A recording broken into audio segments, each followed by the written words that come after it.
Investors threw more money into the stock market in the first 5 months of 2021 than in the previous 12 years combined. Everything was growing so tremendously that no one could stand aside and watch how the bold is making money. Even kids jumped in and traded crypto. At least, it felt like the entire world has been trading crypto. In the last 2 years, people saw crypto as a way to finally make a few $1,000,000 and escape the rat race. Especially since we had a few crypto millionaires who earned fortunes on Dogecoin. Crypto enthusiasts made a strong case that if Dogecoin reaches $1, we're all going to become super wealthy. However, now it doesn't even worth 10 cents. But nothing illustrates more accurate in the last 2 years than the case with GameStop. What happened there was only possible in theory, and should have never happened. But it happened through a Reddit forum. Retail investors collectively pushed the stock price so dramatically that hedge funds with billions of dollars and the best analysts under their supervision couldn't defend themselves. In fact, they lost $13 billion. It got so bad that rockers literally started preventing retail investors from buying GameStop shares. This case is going to go down in history, but the roller coaster is over. Now, no one wants to invest in the stock market. The bright days are over, everyone is selling off. Even though we had massive inflation. No one wants to hold stocks that are losing value faster than the crashing plane. Many people might be exhausted seeing their portfolios down by 30 or 50%. But let me calm you down, because these are normal periods in the stock market. Besides long-term investors, there are traders who consistently earn no matter if the market is rising or falling. And then there are periods when it's time to sell. A rising interest rate is the #1 indicator. So we just had a period of massive sell-off. The market will bounce back. The good news is that the market is filled with undervalued stocks. Most tech giants will gain back their values. But the question that interests me the most: what are the most undervalued stocks? Which stocks lost most of the value, and which ones will not just recover, but will thrive? We'll answer all of these questions and many more. But before we do that, here is a little disclaimer. This is not financial advice, and everything said in this video is for educational and entertainment purposes. Number 1, Netflix. Netflix isn't having its best days. The stock fell so much that even Bill Ackman got rid of all of its Netflix stocks, losing $430 million. In the last 2 years, that pandemic was the ideal reason for people to sign up for Netflix. That's why the company experienced some of its best years ever. You don't have many entertainment options sitting at home. You can either play video games or watch something. And Netflix solves one of these problems. The stock price almost doubled during the pandemic and peaked at $690 in November.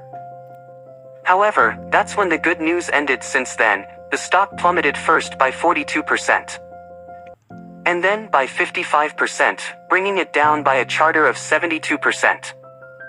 The stock is back to where it was in December 2017.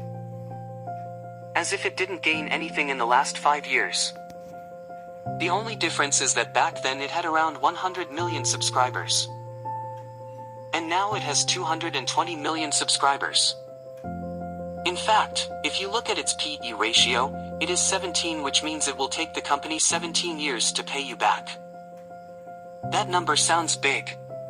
But for a tech company, that's a lot, since tech companies on average have around 25 to 30 P/E ratio. And some, in the case of Tesla, for example, have 90. As of course a drop in subscribers is worrying investors that the company has reached its peak. But if you look at it objectively, it hasn't. It's just the beginning. Number 2, Pinterest. Pinterest is a weird social media platform, but it's not popular like Instagram or TikTok. But he's always been there.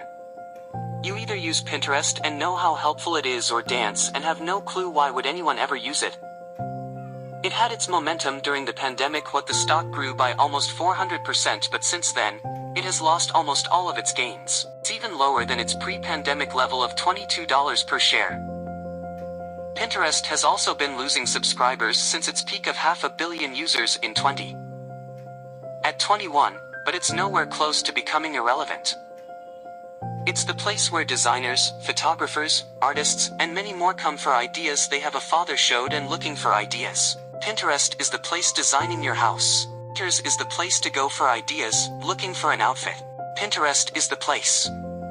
Of course, Instagram and Google Images are also an option. But Pinterest is far better. Its PE ratio is 35, which is not bad for a stock that has been in the market since 2019. What separates Pinterest from the rest is that its ads are almost indistinguishable from other posts on the platform. If people hate ads on social media, then it's a completely opposite story and Pinterest. Pinterest growth might be much slower than of Instagram, TikTok, but its gradual growth next more predictable and stable.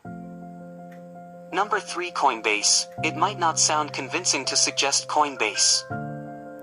If you take a look at what's happening to crypto, some coins that looked like they had a bright future literally vanished. Leave alone the number of scams that are taking place in this industry. Regardless, crypto has a future and it's going to play a much bigger role with each passing year. Since moving around money with crypto is far more convenient than traditional banks. Coinbase is one of the largest crypto exchanges in the world.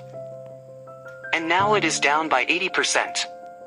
Since its peak, will it go back to $350? As it was at its peak? Probably yes, but most likely not this year. Number 4, Nvidia. Nvidia was one of the best performing stocks in the last 2 years. The stock grew by over 500%. That is not surprising since the pandemic created a huge shortage of chips and graphic cards in the market. In fact, one of the main reasons for high inflation is that there aren't enough chips to produce electronics, and chips are the most important part of any tech. Everyone thought that we're about to solve the problem. But the war in Ukraine and the new variant of virus kept creating supply chain problems. The stock definitely suffered in the last 6 months since it's down by 50%. But the demand for chips is still there.